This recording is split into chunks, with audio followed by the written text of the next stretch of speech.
মধ্যপ্রাচ্যের স্থিতিশীলতা আবারও নতুন সংকটের মুখোমুখি। সাম্প্রতিক খবর অনুযায়ী যুক্তরাষ্ট্র ইরানের বিরুদ্ধে দীর্ঘ সপ্তাহব্যাপী সম্ভাব্য সামরিক অভিযানের প্রস্তুতি শুরু করেছে, যা অঞ্চলটিতে উত্তেজনা ও যুদ্ধের ঝুঁকি আরও বাড়িয়েছে। মার্কিন সামরিক কর্মকর্তারা জানিয়েছে, এই প্রস্তুতি কেবল প্রতিরক্ষা নয়, বরং ইরানকে শক্তিশালী বার্তা দেওয়ার কৌশলও বহন করছে। সামরিক বিশ্লেষকরা বলছেন, এটি সম্ভাব্য সংঘাত ঠেকানোর পাশাপাশি আঞ্চলিক মিত্রদের নিরাপত্তা নিশ্চিত করার প্রচেষ্টা। যুক্তরাষ্ট্রের প্রতিরক্ষা দফতরের মুখপাত্র জানিয়েছে, বহুমুখী প্রস্তুতি চলছে, যা নৌ, বিমান ও স্থলবাহিনীর কম্বিনেশন সহ বাস্তবায়িত হচ্ছে। বিশেষ করে পারস্য উপসাগর এবং তার আশেপাশের অঞ্চলে হালকা ও ভারী সামরিক ইউনিট মোতায়েন করা হয়েছে। এছাড়া সম্ভাব্য ড্রোন হামলা, ক্ষেপণাস্ত্র কার্যক্রম এবং অন্যান্য অঘোষিত সামরিক কর্মকাণ্ডের জন্য সতর্ক অবস্থান বজায় রাখা হচ্ছে। এই পদক্ষেপের একটি গুরুত্বপূর্ণ দিক হল হরমুজ প্রণালীর নিরাপত্তা নিশ্চিত করা, কারণ এটি বিশ্ব জ্বালানি সরবরাহের জন্য অত্যন্ত গুরুত্বপূর্ণ।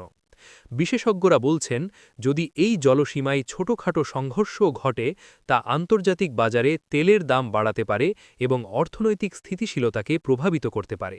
এছাড়া মধ্যপ্রাচ্যের অন্যান্য দেশগুলোকেও এই পরিস্থিতি মনিটর করতে হচ্ছে এবং সম্ভাব্য প্রভাব মোকাবেলার জন্য নিজের সামরিক প্রস্তুতি জোরদার করছে। ইরানের প্রতিক্রিয়া ইতিমধ্যেই দেখা গেছে। দেশটির সামরিক নেতৃত্ব কঠোর ভাষায় জানিয়েছে যে তারা নিজেদের সার্বভৌম নিরাপত্তা রক্ষায় প্রস্তুত। তেহরান বলেছে যে বিদেশি শক্তির প্রদর্শনমূলক উপস্থিতি তাদের নীতি পরিবর্তন করবে না। ইরানের বিপ্লবী গার্ড বাহিনী ইতিমধ্যেই উপসাগরীয় এলাকায় নৌ-টহল ও প্রতিরক্ষা কার্যক্রম জোরদার করেছে।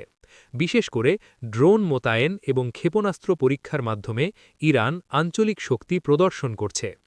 ইসরায়েলও এই পরিস্থিতির দিকে নিবিড়ভাবে নজর রাখছে। তেল আবিব দীর্ঘদিন ধরে অভিযোগ করে আসছে যে ইরানের পারমাণবিক কর্মসূচি এবং আঞ্চলিক প্রভাব তাদের নিরাপত্তার জন্য হুমকি। যদিও ইসরায়েল এই মুহূর্তে সরাসরি কোনো সামরিক পদক্ষেপের ঘোষণা দেয়নি, তবে ওয়াশিংটনের এই সামরিক প্রস্তুতি ইসরায়েলকে কিছুটা নিশ্চয়তা দিচ্ছে যে আঞ্চলিক মিত্রদের নিরাপত্তা বিবেচনা করা হচ্ছে। চীন এবং রাশিয়ার অবস্থানও গুরুত্বপূর্ণ। বেইজিং মধ্যপ্রাচ্যে স্থিতিশীলতার আহ্বান জানালেও ইরানের সঙ্গে তাদের অর্থনৈতিক এবং জ্বালানি সম্পর্ক এখনও বজায় আছে। মস্কো প্রকাশ করেছে, সামরিক উত্তেজনা বৃদ্ধি আঞ্চলিক স্থিতিশীলতার জন্য হুমকি।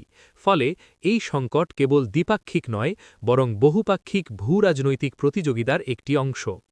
বিশ্লেষকরা মনে করছেন, যুক্তরাষ্ট্রের পদক্ষেপ সরাসরি যুদ্ধের ইঙ্গিত নয়, বরং এটি ডিটারেন্স বা প্রতিরোধমূলক কৌশল, যাতে ইরান কোনো আগ্রাসন বা অনিচ্ছাকৃত উত্তেজনামূলক পদক্ষেপ গ্রহণ না করে। তবে ইতিহাস প্রমাণ করেছে, এমন পরিস্থিতিতে ভুল হিসাব বা সামান্য সংঘর্ষ বড় আকারে রূপ নিতে পারে। বিশেষ করে ড্রোন বা নৌবাহিনীর ছোটখাটো মুখোমুখি সংঘর্ষ দ্রুত উত্তেজনা বাড়াতে পারে। অর্থনৈতিক প্রভাবও বিশাল। আন্তর্জাতিক তেলের বাজার ইতিমধ্যেই ওঠানামা করছে। বিনিয়োগকারীরা আশঙ্কা করছেন, যদি হরমুজ প্রণালীতে কোনো সামরিক ঘটনা ঘটে, তাহলে তেলের সরবরাহ ব্যাহত হতে পারে। এটি কেবল আন্তর্জাতিক বাজারকেই প্রভাবিত করবে না, বরং মধ্যপ্রাচ্যের স্থিতিশীলতাকেও ঝুঁকিতে ফেলবে। বর্তমান পরিস্থিতিতে প্রশ্ন হচ্ছে, যুক্তরাষ্ট্রের এই সামরিক প্রস্তুতি কি যুদ্ধ প্রতিরোধ করবে, নাকি উল্টো উত্তেজনা বাড়াবে? কূটনৈতিক চ্যানেল এখনও খোলা রয়েছে এবং ওয়াশিংটন জানিয়েছে যে তারা যে কোনো পরিস্থিতির জন্য প্রস্তুত। সারসংক্ষেপে বলা যায়, যুক্তরাষ্ট্র ইরানের ওপর চাপ বজায় রাখতে দ্বিতীয় রণতরী মোতায়েন এবং দীর্ঘ সপ্তাহব্যাপী সামরিক প্রস্তুতি নিয়েছে। এটি আঞ্চলিক নিরাপত্তা নিশ্চিতকরণ এবং সম্ভাব্য সংঘাত প্রতিরোধে গুরুত্বপূর্ণ।